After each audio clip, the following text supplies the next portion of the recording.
This morning I had a session with a client, and one of the things that I love to do, and I've done this for myself, is after we do the heavy stuff, generally that's the heavy conversations, the stuff that may bring the tears or the frustration or whatever. After we do that, we are going to then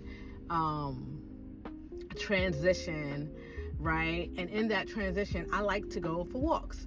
And so what that does is that doesn't leave the heaviness in your body. And so that way you've talked about it, you're processing it to a certain extent.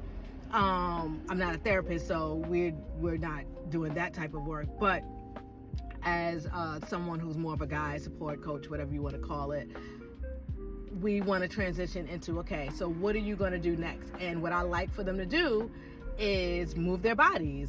And sometimes that's just a matter of just taking a walk around the block. And so that's what we did. And when she's like, that really does help. I'm like, it does, because if you're sitting there and you're doing all this heavy work and all of the emotions are sitting there with you and inside you, your body kind of has to release that. And so taking a walk, even if it's for like 5 minutes, 10 minutes, I think we did like a 10-minute walk. And what we did during that time was really like, I wanted to know, like, what was her ideal day? What would that look like for her? And it's almost like as you're doing this walk, you're processing, like, and imagining and visualizing what that ideal day will look like. And that's just something that I love to do because I think it just shakes it out. When I do it virtually, I may have us stand and walk. So if you're on your phone doing it, that's fine.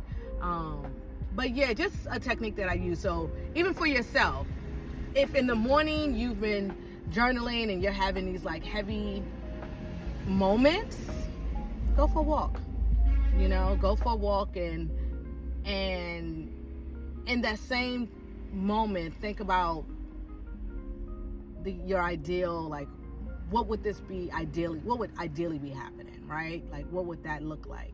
So just something as you rebuild your life after abuse is take a walk.